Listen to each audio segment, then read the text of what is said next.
Hey, welcome everybody. We are here today to talk about website heading structure. We're breaking down some of the elements of accessibility into their small bite-sized pieces so that we can understand when we are creating content for our websites, best practices and things we should and shouldn't be doing to make sure that our websites remain fully accessible to as many of our users as possible. There is a training document on website heading structure here on the training Lean Wisconsin website service training page.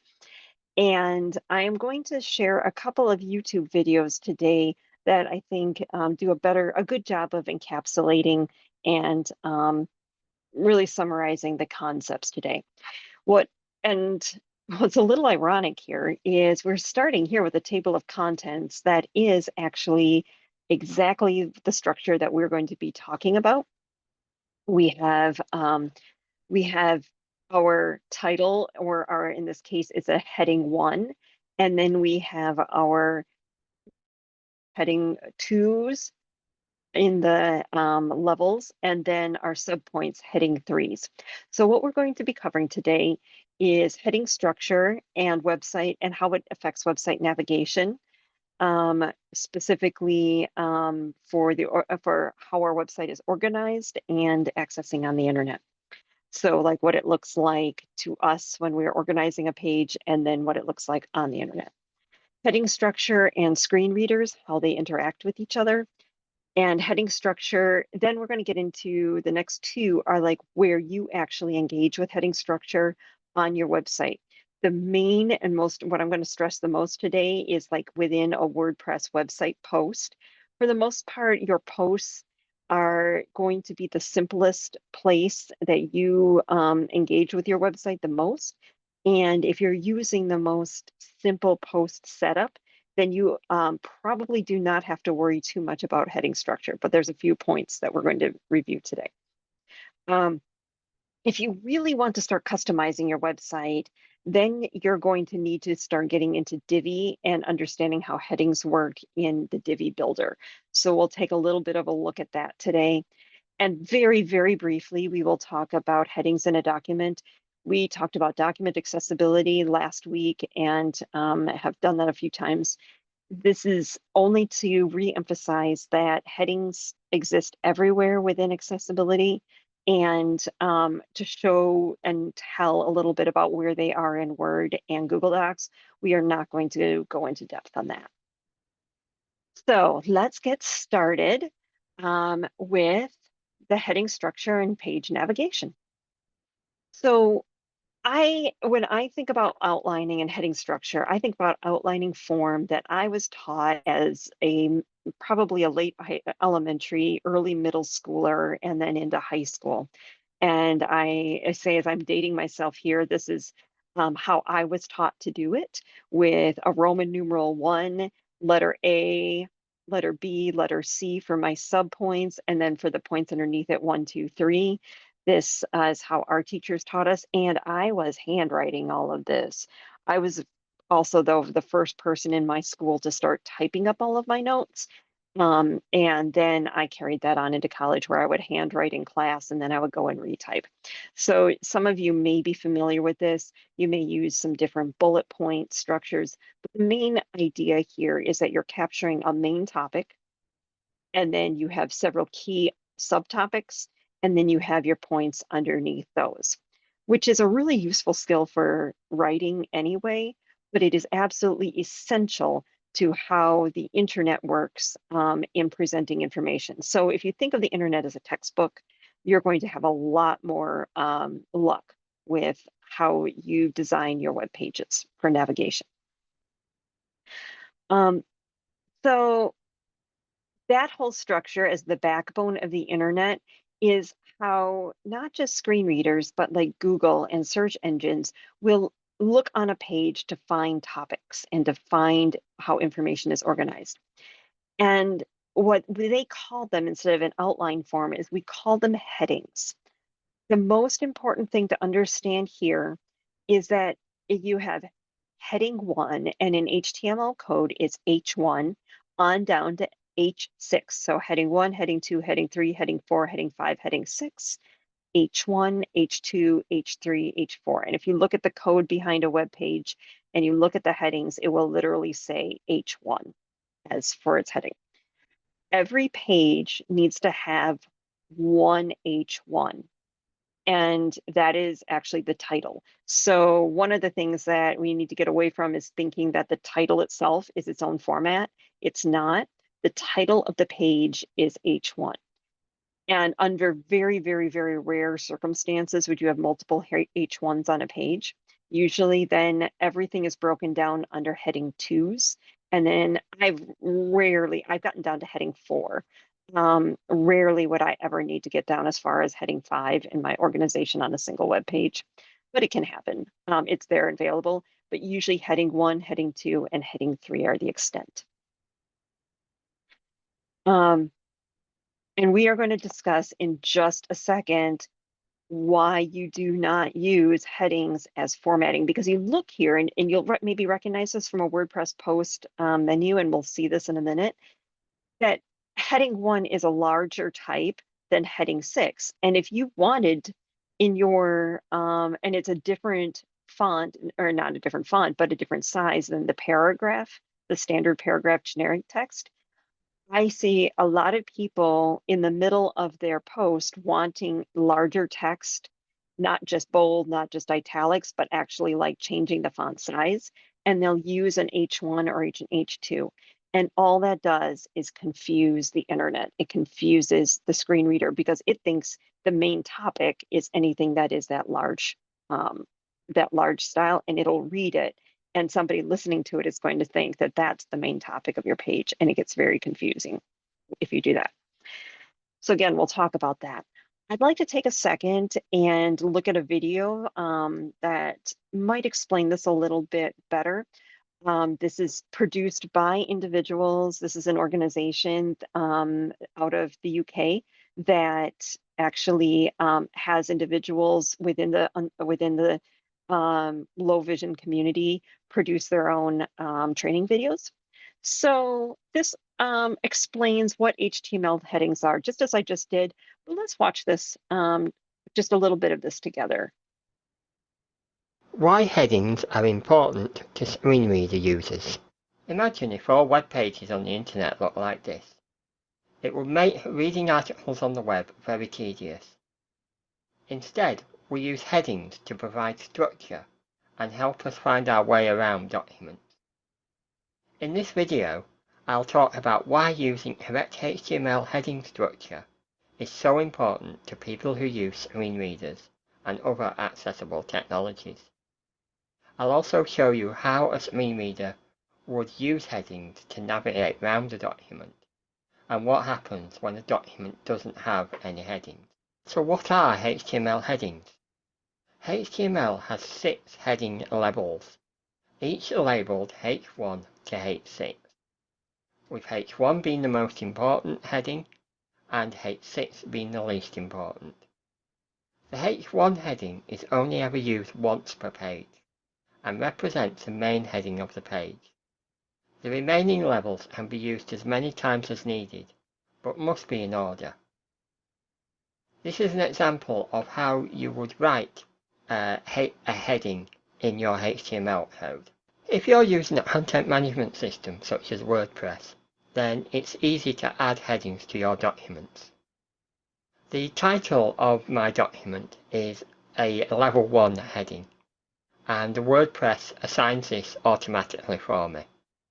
To add a new heading, I click on the Add Block button, come down to Heading,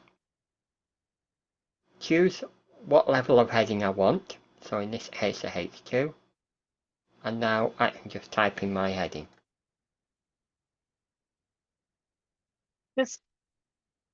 Oh, well, okay, we're gonna get an ad. I apologize. Just a note there that, or not, that was a, Why should we use headings? When a pause. site Can we just pause, please? Thank you. That in the WordPress example there, it is actually, that's a block editor that is somewhere between our standard editor that we use and the Divi editor. And again, I will demonstrate how it works in our setup, but that was exactly what you do. You choose the heading. Each person looks at a web page. They use several factors, such as the size, colours, fonts, and position of text to get clues on how the page is structured. So in this example, we can see that the main heading is larger than everything else, it's centered and it's bold, and this is a H1 level heading. The section headings are bold and they're underlined, and these are level 2 headings. And finally we have the subheadings for each section, which are bold, and these are level 3 headings. So in this case, they're using different fonts and different font styles, which is what Divi allows us to do. In a WordPress post, a basic WordPress post, you're not going to have the different underlining as a default, but you will have the different font size. I'm going to skip ahead here to where it works with the screen reader. Let me make sure. Oh, screen reader. Had it labeled out, and now I'm not sure I lost it. Oh, here. Okay.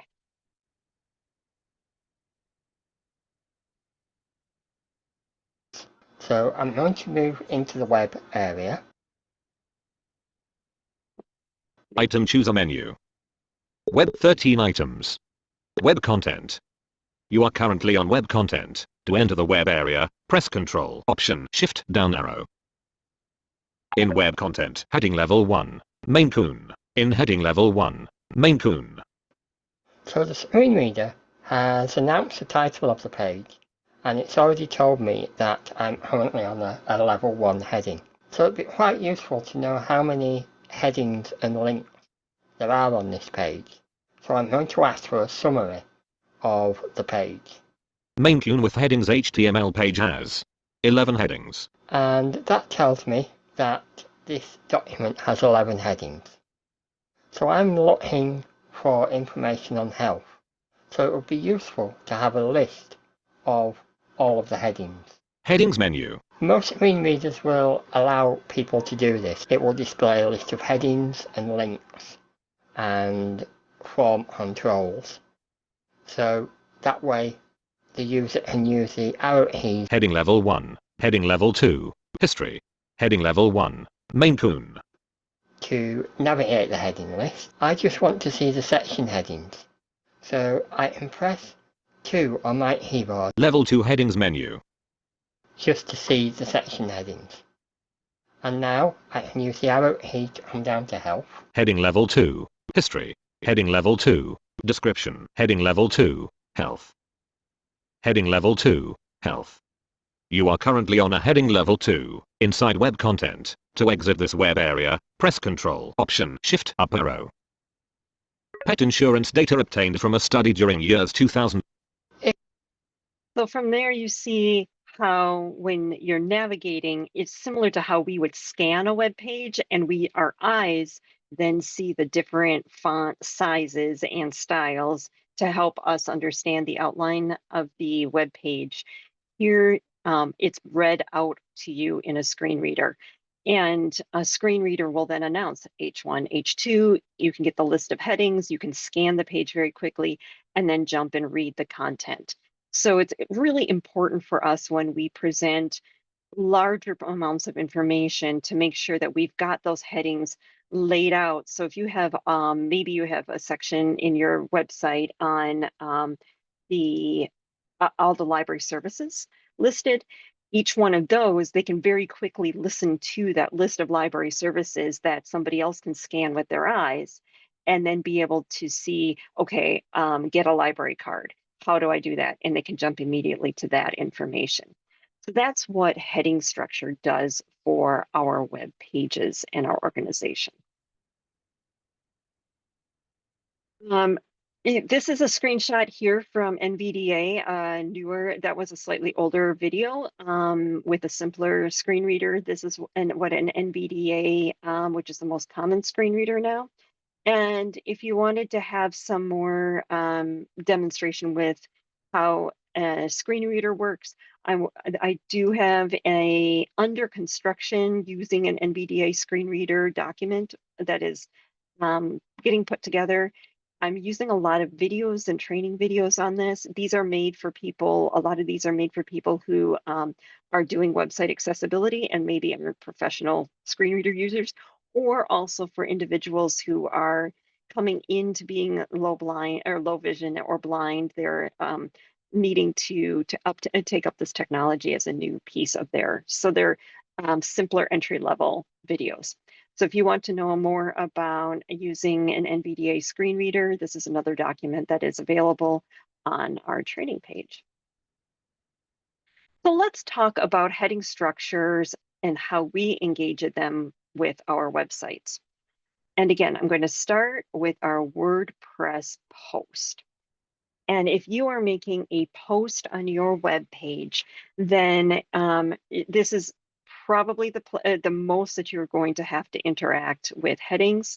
If you are using Divi, stay tuned. But these are the most basic structures for a blog post. I'm going to move over to our Base One website, our demonstration website. There's some images here to look at. You will probably be familiar with what a post looks like. You have your title, you have your block, you have your featured image. Most of you are probably doing just that much.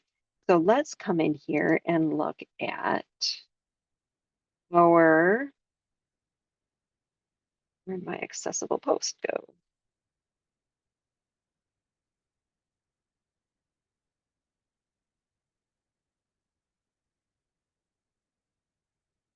Of course, this happens right when I thought I had it all lined up. Well, we can look at this one. And I can pull open the one that I was using. I'll go to Bruce and steal covers because I had it up.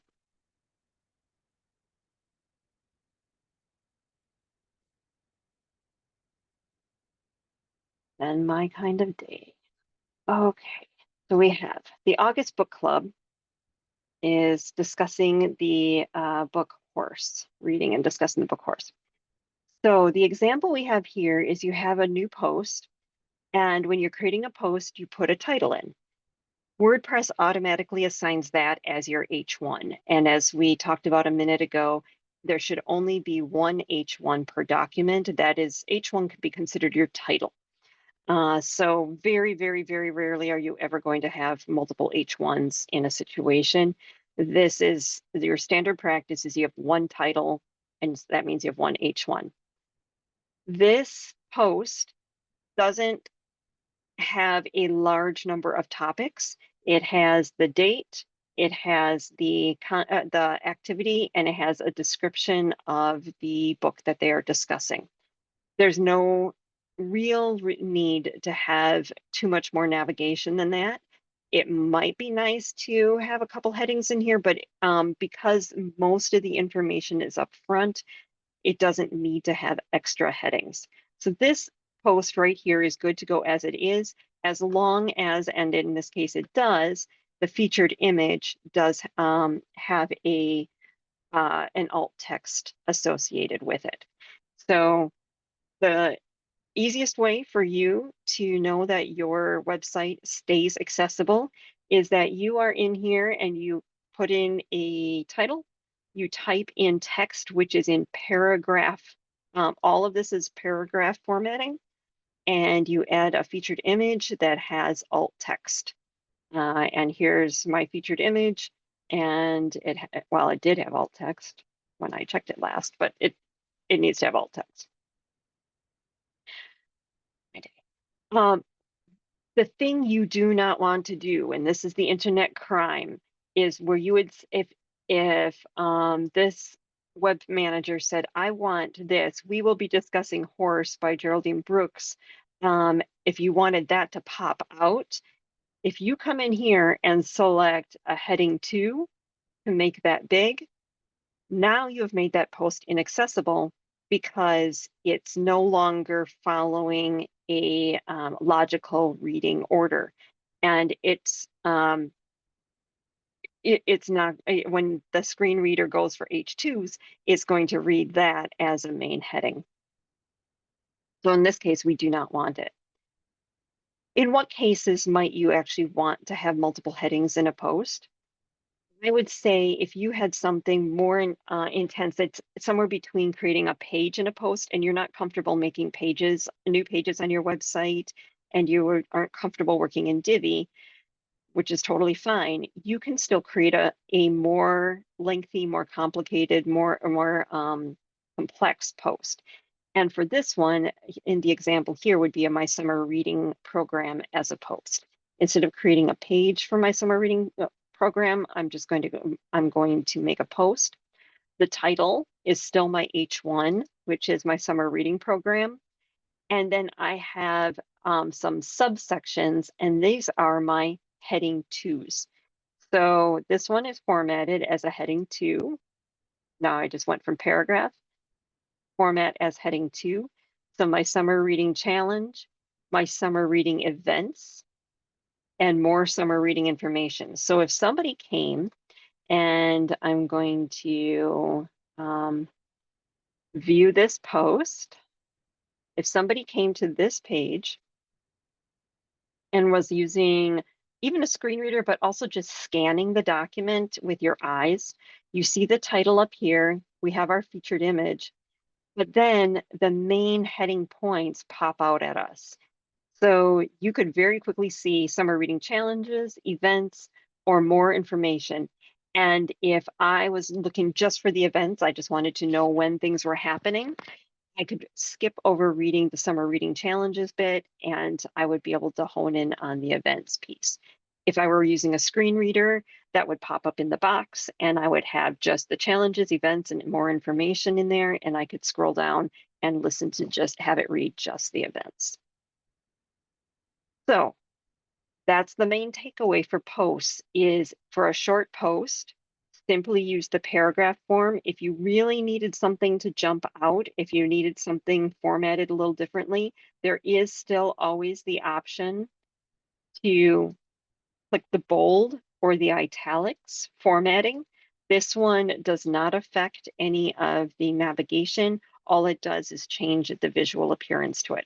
Keep in mind that somebody listening to it isn't going to get that same emphasis, and they're not going to know that you've emphasized it, but it does help with the visual scanning of a document. So that's what we do when we're working with basic posts. But I've run into many people who are like, but I really, really want to have control over the look of my page and what that heading structure looks like. And that's when you are going to have to graduate into using the Divi editor. So if we go back to our website structure, and we have our examples here of the longer posts, now let's look at the Divi structure. The way WordPress and Divi are set up is that you have a basic typography set on your website. So without making any customizations or any per site changes, there is a standard font size. Your body text is set for 14 to 16 point font, the line height, the letter spacing, and then there's also the header text size. And then it falls down from there. So usually it's like 2 points less, 2 points less. So your header text, your H1 text in this on this website is set to 30. And then so from down there, an H2 might be 28 or 26. It usually goes down in even numbers, 2 points or 4 points, 28, 26, 22, on down to your H6 size. And that's going to be a standard across your site.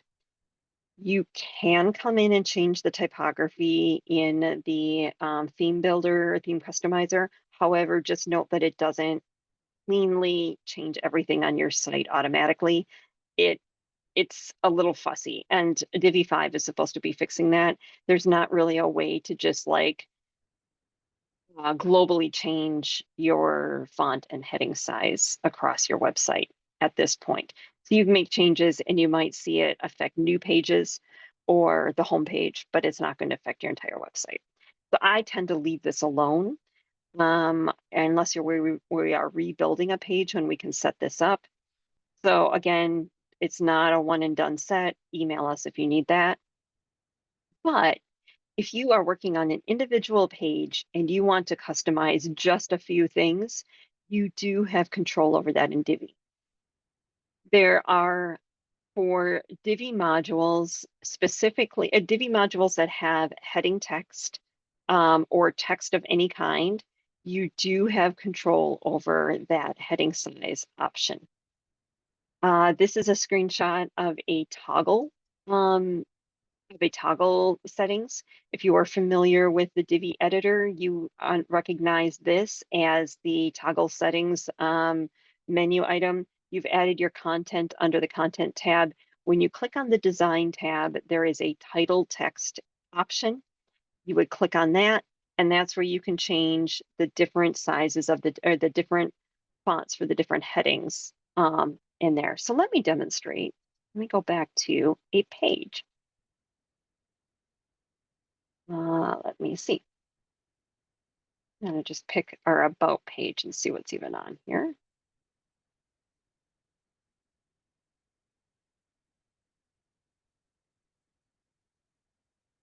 Loads.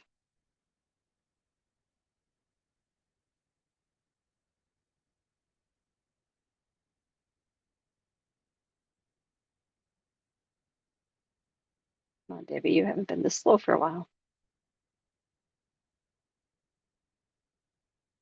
Maybe I can edit this page.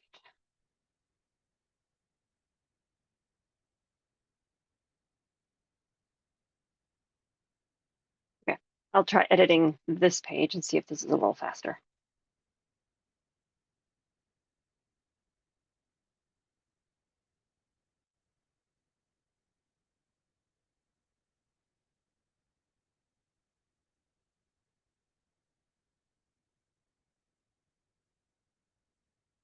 Okay, so our NVDA screen reader training page, if I wanted to edit the toggle title bar here, and I wanted to have this heading to be a different font or a different color, what I would do is I click on the gear icon. You can see the preview there. My content is here. So when I open up this toggle, you see before downloading and activating, here's the text that appears inside my toggle. When I come to design and I click on title text, here's where I have my title heading levels. And because I only have one H1 on a page, this one is going to be an H2. And what I can do in here is start changing the title font. Right now it's set to the website default. Yeah, I can. Really are going to be slow today. Okay, so let me, yep, you see I already changed it to, let's go drastic and let's do the fat face font, lovely name. And can I go even bolder? Yes, I can. I can choose my font style to do all caps. I can change my font alignment to be centered. I can change my text size. Notice this one, because 30 was the default, it goes down to 26 for the heading 2. I could change that in this case to be any size I want it to be. So I'll go up to 41. I would avoid this for the most part, because even with a visual scan, We still use these context clues with font size and font styles to help scan a page. So if I was doing this, I would want to make sure that every heading 2 on the page has the same look. And every heading 3 would have a proportionally similar look, maybe smaller, maybe a complementary or the same font, maybe using not a bold font, but a slightly smaller text. Somehow you want to make sure that your reader has visual clues. But what's nice about this is that it's labeled in H2 in the code. So a screen reader, no matter what you do to the look of it, is going to read the headings in their proper order and take the confusion away from seeing a web page that doesn't have a reading order. But this is how you can adjust a heading look for a single page. So if you have a page that you want to stylize in your own unique way, you are going to be able to do that. Similarly, what is also nice is like if you wanted your text in this one section to be of a different style and a different format, you can come in here and do some different things with the text. This where you are putting in your content is very, very similar to the post editor that we are looking at with our summer reading. This is basically the same look. It's just encapsulated, it's encapsulated within a Divi module editor. And so therefore, you should never try to change this using the heading 1, heading 2, heading 3. If you are going to change the look of your content, you need to come into design and look at the body text and then give it. So if you wanted your body text to be a different font, maybe you might want to go with something like this. Now you can change the body text. You can change your text color, which and then let me just be drastic here so you can see it happening. You can change your font style to italics. You can make a lot of changes visually to an individual module on a Divi page, and then you can mix and match those modules to make it a complementary experience, but you're still maintaining that heading structure underneath so that anybody can scan it and read it, or that anybody using a screen reader can scan and read and get the information. So that's my message about customizing the look of a post or a web page. If you really want that customized look and you're not comfortable using Divi, send in a help ticket. We can help you get something for a specific purpose. We've done it for fundraising pages, or we've done it for building projects and those special pages where you want a slightly different look that doesn't mimic that complements but doesn't mimic the rest of your website or calls things out differently. We can help you design that using the proper tools rather than using the minimal heading tools that really don't even give you that great of a look if you try to change them using just the post options. And if you're using Divi, again, you can play around. You've got a lot of control. That said, sometimes there is too much of a good thing, and you want to make sure that visually clean, simple is often going to be the most accessible and the most usable to people browsing for public information. The last thing I want to touch on very briefly today is documents. We talked about this a little bit, but I want to connect the dots between heading structure in a website and HTML code and tags to how it works in a document to making documents accessible. The code that underlies Word or Google Docs is much, much more complex than what you get in a web page and an HTML, which is part of the reason that we encourage to use the HTML tags and to use the and to not use PDFs, to use a Word doc before you use a PDF, and use an HTML page before you use a Word doc. There are reasons and there are places for both, but opting for HTML just is a simpler code setup. There's less to it. But when something is appropriately designed in Word, there's a lot of advantages to that. And so I have a document here, that some images of a document that has been that has been developed to have a good to have a good document structure. So let me I'm going to open Word, and I'm just going to create a new document that has a structure that is accessible. Also a note on Google Docs, if you download the Grackle Docs add-on, you get the accessibility checker functions that you also have in Word. They're not quite as robust as in Word, but if you are regularly using Google Docs or Google Slides or Google Presentations, adding Grackle to each one of those is going to get you miles ahead in the accessibility. So the first thing I see, I have a blank page here, but up at top, we have what's called the styles.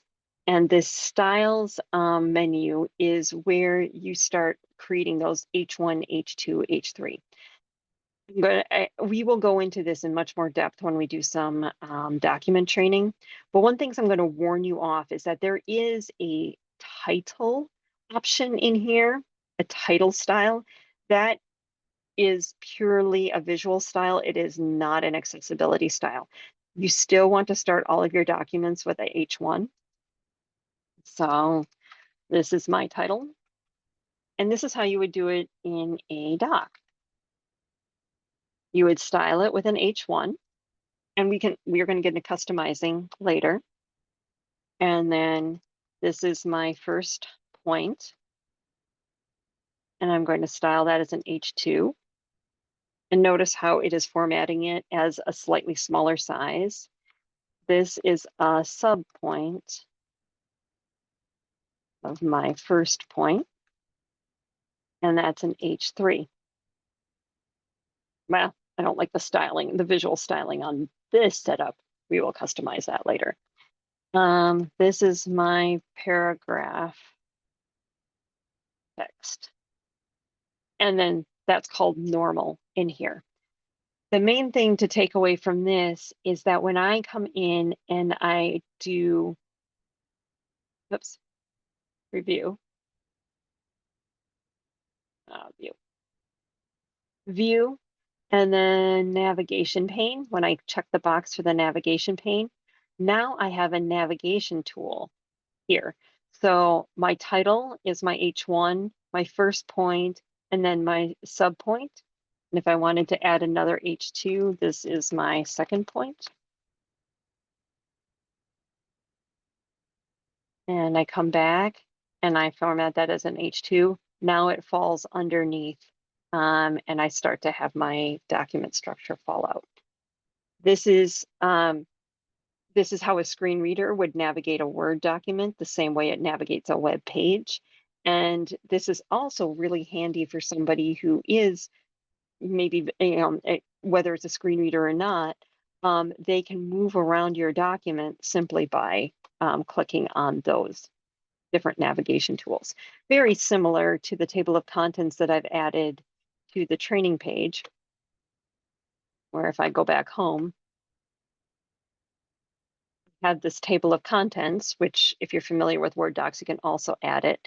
I can jump down to headings in a document and the Word document by clicking on that. So I have my navigation tool also on my web page. That is an add-on. But if you are using jump links, if you're using jump links on a web page, anchor links, which we have another training on, that's what I have here for creating my own table of contents. And I can talk about heading structure in a document by clicking on that jump link. And so having those headings in there also allows me to navigate a longer web page using the links.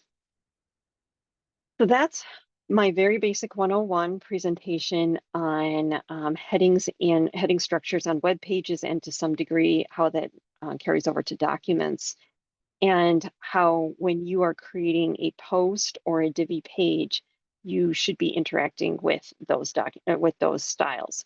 My main point, my main takeaway for you is that if you are creating a very, very basic post, is to not use any of these unless you are very comfortable and aware of how to create an outline for your longer post. Otherwise, make sure your text is all selected as paragraph text, and then you won't have any accessibility issues as long as you have added alt text to your featured image. Does anybody have any questions or comments or thoughts on that today?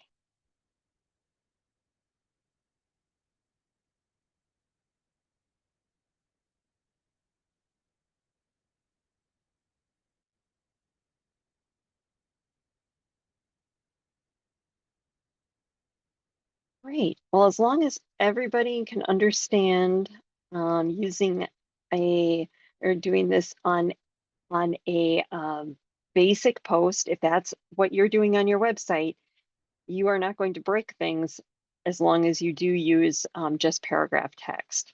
It's more about not trying to get too fancy. If you do want to develop fancier things, make sure you either know how to use the tools or reach out to us so that we can help you use those tools.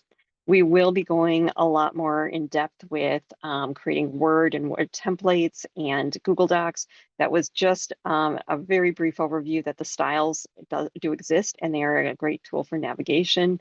But staying on the websites is, again, using the heading structure so that navigation can happen. Well, thank you all. And I hope you can join us in September when we will do some more work on documents and probably talk about some more do's and don'ts of formatting within a post. I will stop the recording for today.